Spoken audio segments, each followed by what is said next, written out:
Урматтуу Москва шаарындагы мекемештер, эгерде сиз жакын арада Казакстанга чыгып келүүнү ниет кылсаңыз, сизге тажрыйбалуу да сыккан айдоочу Жыргалбекти сунуштайбыз. Биздин Альфард заман бапуналар сиздердин кызматыңыздарда. Өзүбүз үйүңүздөрдөн алып кетебиз. Узак жолдо сиз үчүн ыңгайлуу жана кенен. Алдын ала документти кара тизмеден текшеребиз, мөөнөт өтүп кеткен документтерге жардам беребиз, без пересадкасыз өзүбүз түз алып кирип чыгабыз. Биздин дарек метро проспект Мира 39А. Толук маалымат 7968 402 42 72. Камчыбек Ташиев 1 декабрдан тартып өлкөдө бир дагы интим кызмат көрсөткөн түйүн болбойт. Эртең 1 декабрдан баштап өлкө аймагында бир дагы интим кызмат көрсөткөн түйүн болбойт. Бул тууралуу бүгүн 30 ноябрда Камчыбек Ташиев Балыкчы шаарында УКМКнын жаңы имаратын ачылыш аземинде билдирди. Эртеңден тарта кайсыл аймакта интим кызмат көрсөткөн түйүн табылса, ошол жердин жергиликтүү бийлик башчылары, күч түзүмдөрүнүн башчылары дароо кызматтан алынат, деди Ташиев. Аны менен катар төрага УКМК кызматкерлеринин оперативдүү иш-чараларынын артыкчылыктуу милдети катары жарандарга интимдик кызмат көрсөткөн ар кандай оюн-зоок жайларын, мончо комплекстерин жана сойкуканаларды уюштуруудагы мыйзамсыз аракеттерге бөгөт коюу боюнча мамлекеттик органдардын ишмердүүлүгүн көзөмөлдөө зарылдыгын эскертти. Эске салсак, буга чейин УКМК Бишкек шаарында жана Чүй облусунда интимдик кызмат көрсөтүлгөн 10дон ашык жайды тапкан. Эл өкүлдөрү кайда? Парламенттин бүгүнкү жыйынына саналуу гана депутат катышууда. Парламенттин бүгүнкү 30 ноябрдагы жыйынына саналуу гана эл өкүлү катышып жатат. Андагы видеолордон залда депутаттардын басымдуу бөлүгү жок экенин көрүүгө болот.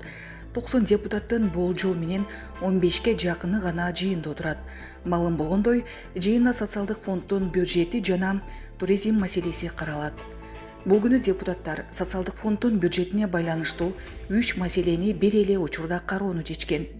Министрлер кабинетине караштуу социалдык фонддун 2022 жылга бюджетинин аткарылышы жөнүндө отчету, социалдык фонддун 2023 жылга бюджети жана 2024-2025 жылдарга пландык мезгили жөнүндө мыйзамга өзгөртүүлөрдү киргизүү тууралуу мыйзамдын долбоору тууралуу, социалдык фонддун 2024 жылга бюджети жана 2025-2026 жылдарга пландаштыруу мезгили жөнүндө мыйзамдын долбоору тууралуу.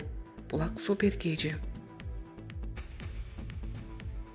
Тажикстан Кытайдын интернетине кошуларын билдирди. Тажикстан Кытайдын телекоммуникация түйүндөрүнө кошулуу чечимин толуу өлкөдө интернет менен камсыздоону жакшыртуу максатында кабыл алганы кабарланды. Назар Ньюс маалыматтык порталынын билдиргенине караганда, акыркы жылдары жалпы эле Борбор Азияда Бейжиңдин таасири күчөп баратат. Коңшу өлкөдө дүйнөлүк маалымат желеси эң солгун тараган. Трафик мамлекеттик монополист аркылуу борбордон өтөт. Мамлекеттик кабар агенттиги кабарлагандай, долбоор башкала дүйшөмбүнү Кытай менен чек арада турган шаарды байланыштырган автомагистрал долбоору менен катар ишке ашат. Дүйнөлүк банктын маалыматына караганда, 2017 жылы Тажикстандын калкынын 22% гана интернет колдонгон. Мунун себеби деп тоолуу жакыр өлкөдө байланыш тарифинин өтө кымбат экендиги көрсөтүлгөн. Ошондой эле коңшу өлкөдө жарандардын интернет активдүүлүгү катуу көзөмөлдө. Чек арасыз кабарчылар уюму, негизги жаңылыктар сайттары жана социалдык платформалар дээрлик такай бөгөттөлөрүн билдирген. Булак Назар Ньюс Кежи.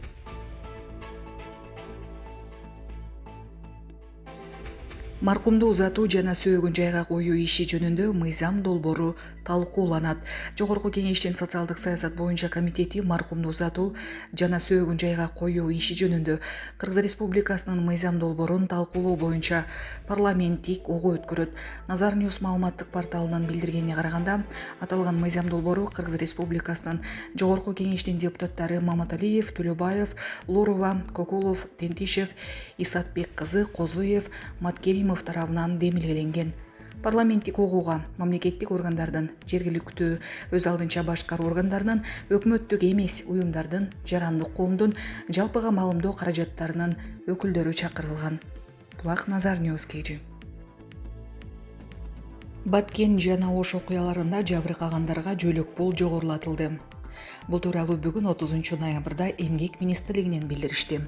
Маалыматка ылайык, министрлер кабинетинин токтому менен ушул жылдын 1-августунан тартып 2021 жылдын апрелинде Баткен облусунда болуп өткөн окуялардын натыйжасында жабыр тарткандарга ай сайын төлөнүүчү социалдык жөлөк пул жогорулатылды. Жөлөк пулдун өлчөмү 3700 сомдон 5500 сомго көбөйтүлдү. Ошондой эле 2022 жылдын сентябрында Баткен жана Ош облустарында болуп өткөн окуялардын натыйжасында жабыр тарткандарга дагы ай сайын төлөнүүчү социалдык жөлөк пул каралып, анын өлчөмү 5500 сомду түздү деп айтылат маалыматта. Ар айлык кошумча социалдык жөлөк пул төмөнкүлөргө дайындалат. Курман болгон адамдардын балдарына, алар 18 жаш куракка толгонго чейин. Курман болгон адамдардын ата-энелерине, алар пенсия курагына жеткенде, эгерде курман болгон адам жалгыз баласы болгон учурда. Майыптыгы бар адамдар деп танылган жабыр тарткандар дагы майыптыгы белгиленген датадан тартып медициналык социалдык эксперттик комиссиянын корутундусун колдонуу мөөнөтү аяктаганга чейин. Булак Супер KG.